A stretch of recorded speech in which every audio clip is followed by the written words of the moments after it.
America has its roots buried deep in the land, from the time the first pilgrims stepped off the gangplank of the Mayflower in 1620. As a free nation, we conquered a continent and spread our wings out across that land with our plows, our ropes, and our fences. We built soddies, log cabins, barns, corrals, and fences, and aging reminiscences of those structures dot the rural landscape and every corner of this great land. Some are still standing today. Our inherited strength as a nation came from the adversities that challenged the farmers and ranchers of a bygone era and made them hardy and durable.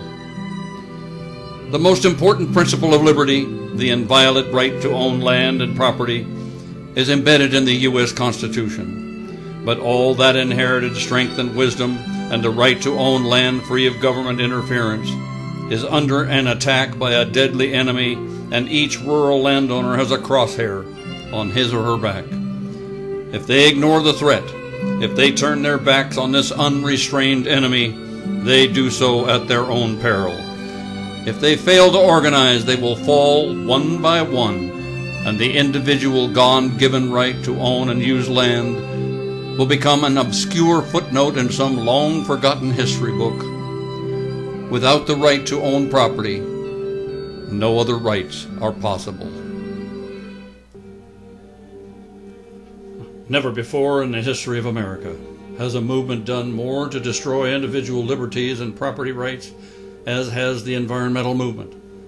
In the name of social justice and environmental protection, as crafted by the United Nations at the Earth Summit in Rio de Janeiro in 1992 under the Agenda 21 Accord and signed off by over 160 nations, including the United States, radical environmentalism has become a planet-wide quasi-religious cult that survives by propagating myths, lies, distortions, and propaganda for the sole purpose of stripping America of its constitutional property rights, its resources, its wealth, its freedom, and its sovereignty. In an evil public-private partnership with government, it moves by stealth, subterfuge, indoctrination, and political and legal skullduggery.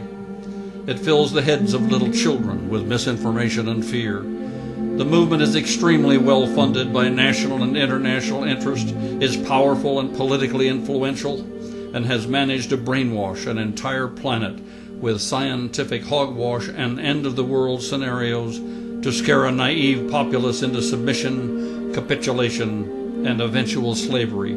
It is a worldwide, money-making, snake oil con game that is sucking the very life out of liberty. Radical environmentalism could very well be more dangerous to American freedom than all of the Islamic terrorists combined. We either tame it or defeat it, or in the end, radical environmentalism and its evil brother, social justice, will bury America in the deep and forgotten grave of its final resting place as a third world nation in an oligarchy, elitist-run, socialist model global government.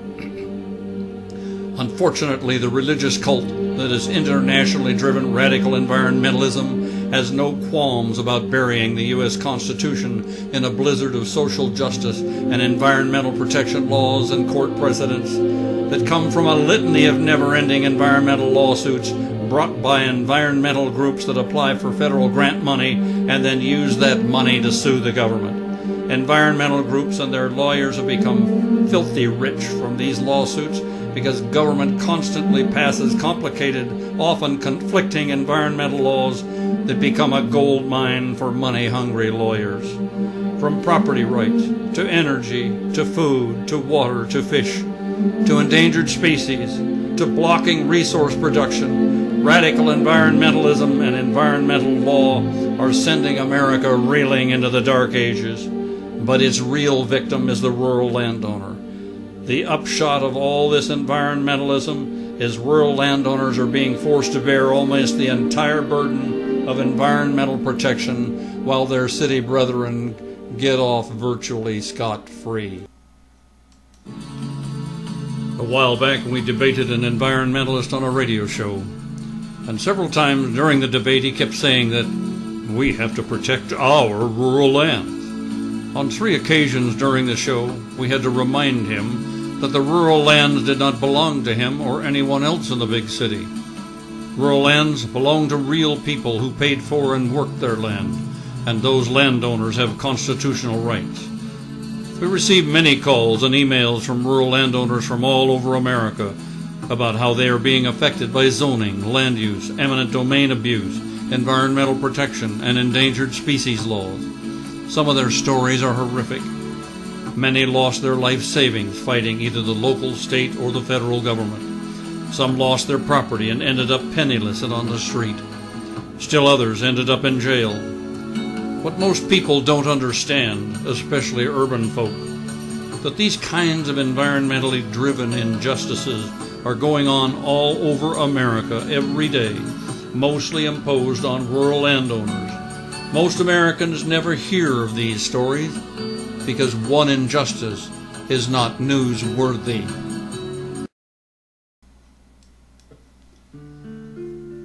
In order to drive radical environmental land use laws down the rural landowner's throat, many jurisdictions have resorted to turning what used to be civil violations into criminal charges, thereby allowing the authorities to obtain criminal search warrants.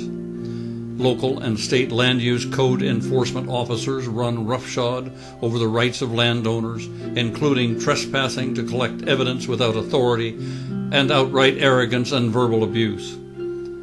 These Gestapo-like land use and environmental ordinance enforcers cite laws that don't exist to get people to comply with cease and desist, red tags, or compliance orders.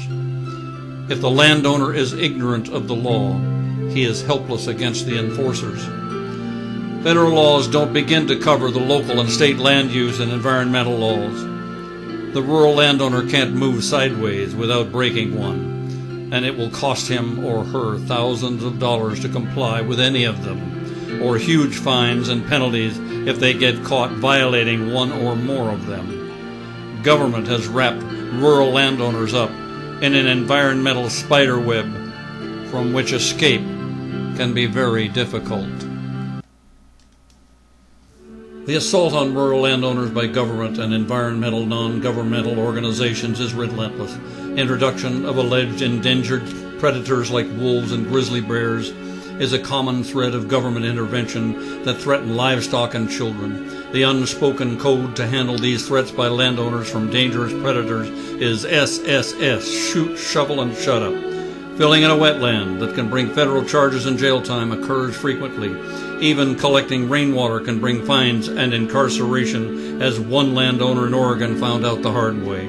Government is removing dams on rivers all over America for so-called endangered fish, thereby destroying irrigation, electrical generation, and flood control, not to mention potable drinking water. Livelihoods of thousands of ranchers and farmers are being eliminated by dam removal, thus driving the price of what we eat higher due to reduced supply of crops, animal feed, and animals. Farming co-ops where farmers exchange their products are being raided and forced out of business by federal authorities for violating some federal law. Land use, zoning, and environmental regulations are so all-encompassing that virtually every urban or rural rancher and farmer has become an involuntary, unknowing lawbreaker. The American rural landowner has a virtual bullseye on his back, and government and the radical environmentalists have set their sights on that bullseye because a rural landowner is an easy target. They essentially have no voice in the political arena. Everyday lawmakers at every level of government are making insane, unconstitutional laws that directly affect rural landowners. Every day, most people just ignore what goes on in the halls of local, state, and federal governments. Every day, that is, until one of these insane laws catches up with a landowner, and the landowner has to choose between being caught in the enforcement of the insane law or to run. Many stay and fight the injustice because, by God, they are Americans, and they have the property rights to defend themselves under our Constitution.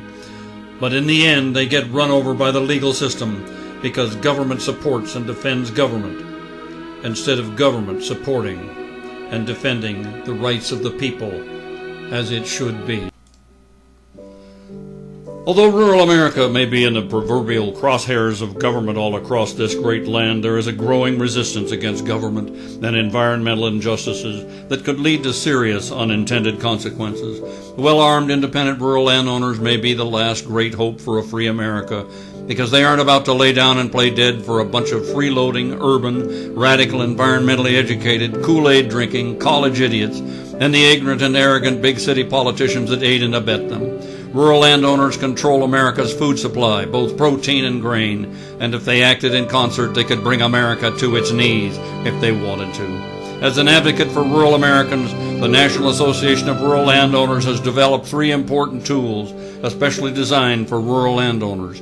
Tools to help landowners fight back against the environmentalists and the government that aids and abets them. First, we have created a powerful, legally intimidating 18-inch by 24-inch durable aluminum no trespassing sign. Over 4,000 of our signs have been installed on rural lands all over America. Second, we have assembled a comprehensive rural landowner handbook that is loaded with videos, resources, and property information, as well as how to fight government without hiring a lawyer. A landowner must. Third, we have also put together a 3-page document on how to challenge government authority when a landowner receives a notice or demand from government by a letter or in person, or the landowner observes a government agent trespassing on his or her property.